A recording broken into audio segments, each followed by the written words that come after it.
Assalamualaikum anak-anak Ibu. Waalaikumsalam, Bu. Baiklah, di sini Ibu akan bertanya kepada anak-anak Ibu, apa yang dimaksud dengan sampah? Tunjuk tangan. Sela? Bahan-bahan bekas. Ada yang lain? Kepada Ajli? Benda-benda yang sudah tidak terpakai lagi. Terus. Sampah itu adalah betul kepada yang dibilangkan Ajli, benda-benda yang sudah tidak terpakai lagi oleh makhluk hidup dan menjadi benda buangan. Baiklah, di sini Ibu akan menjelaskan jenis-jenis sampah. Jenis-jenis sampah itu ada dua. Yang pertama sampah organik. Sampah organik ialah bahan buangan yang berasal dari hasil produk dasar hayati. Misalnya sampah rumah tangga seperti sisa-sisa makanan, sisa-sisa sayuran, sisa-sisa buahan. Dan yang kedua itu sampah non-organik, yaitu sampah yang dihasilkan dari bahan-bahan non-hayati maupun pengolahan bahan tambang. Misalnya itu sampah kaca, sampah logam. Sudah mengerti? Sudah, Bu. Di sini Ibu akan bertanya contoh-contoh sampah organik dan non-organik. Siapa yang tahu? Tunjuk tangan. Kepada Melda. Dah, gagal ya. Tunjuk tangan siapa yang tahu lagi. Adel? Sampah organik adalah sisa-sisa makanan. Sedangkan contoh sampah yang organik adalah logam mutu. Ada yang lain? Tunjuk tangan. Ajli.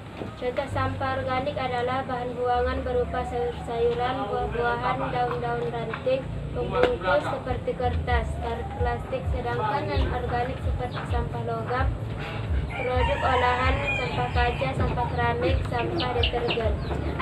Betul sekali, tepuk tangan.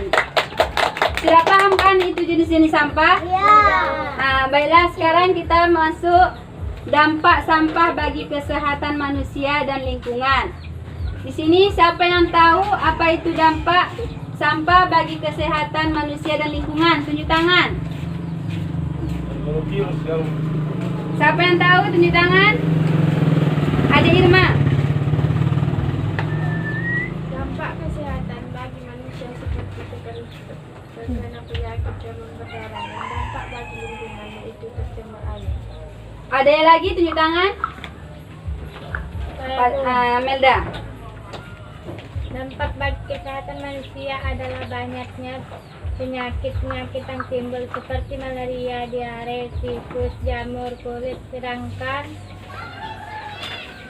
dampak bagi lingkungan seperti dapat merusak tanah, menyebabkan lingkungan menjadi kotor dan mengakibatkan banjir.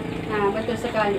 Sering terjadi, misalnya di kampung kita ini banjir ya kan? Karena dengannya bertumpukan sampah, maka aliran air itu menumpat, maka terjadilah banjir. Sebenarnya banjir itu ada dua penyebabnya. Yang pertama ulah manusia dan yang kedua alam. Baiklah, sudah mengerti kan? Sudah. Di sini ya, Ibu akan bertanya tentang bagaimana cara mengelola sampah. Tadi kan anak-anak Ibu tahu sampah itu apa, jenis-jenis sampah apa, dampaknya bagaimana. Sekarang bagaimana cara mengelolanya? Ibu akan memberikan waktu 4 menit. 3. Sebelum ada yang menjawab tentang pengelolaan sampah, maka Ibu akan memberikan penjelasan sedikit bagaimana cara mengelola sampah. Pengelolaan sampah yaitu bagian dari penanganan sampah dari kegiatan untuk mengurangi jumlah di sekitar lingkungan kita. Kalau kita mengelola sampah, pasti sampah itu bisa berkurang. Hore, teman. 3. Baiklah, Ibu akan mengulang kembali pertanyaan tadi, bagaimana cara mengelola sampah. Tadi kan kita sudah membahas dari mulai awal, pengertian, jenis, dampak, sekarang mengelola. Jadi, siapa yang tahu bagaimana cara mengelola sampah? Tunjuk tangan. Ada Irma, bagaimana cara mengelola sampah? Cara mengelola sampahnya itu pisahkan tempat sampah organik dan organik, Bu.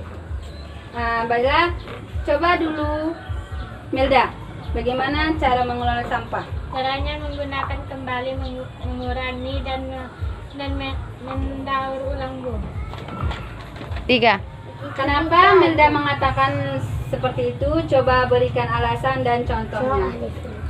Iya, Bu, karena dengan cara itu bisa menguranginya, Bu.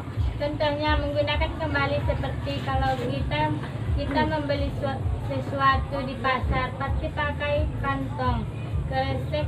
Lalu kantong kresek itu jangan dibuang, itu bisa kita gunakan lagi apabila kita mau membeli sesuatu. Mengurangi dari contoh, tadi bisa mengurangi sampah, Bu. Mendaur ulang kembali, misalnya dari kantong kresek tadi kita bisa membuat kerajinan tangan, yaitu membuat bunga dari plastik, Bu. Oh, Ibu paham? Anak-anak Ibu paham? Paham. Paham atau tidak? Paham. Baiklah, di sini Ibu jelaskan maksud dari teman kalian. Contohnya itu betul sekali. Kantong kresek, kalau bahasa di kampung kita nih plastik. Kalau kita membeli ke warung kan, kalau beli beras pasti ada plastik kan tempatnya itu. Jadi kalau tidak kita buang itu kan kita bisa menggunakan. Kalau beli beras, usah Bu nggak pakai plastik, ini saya bawa plastik dari rumah, pasti sudah mengurangi kan. Mendaur ulangnya kita bisa menggunakan plastik itu dari kerajinan. Misalnya itu membuat bunga, ya kan? Plastik bisa membuat bunga kan? Bisa. Nah, udah. 3. Terima kasih anak-anak Ibu sudah menjawab pertanyaan dari Ibu. Semuanya sudah paham? Sudah, Bu. Alhamdulillah. Hari ini pertemuan kita, materi kita sangat bagus. Anak-anak Ibu sangat aktif. Beri tepuk tangan. Baiklah, untuk mengurangi waktu kita sudah singkat. Ibu akhiri dengan Assalamualaikum warahmatullahi wabarakatuh. Waalaikumsalam.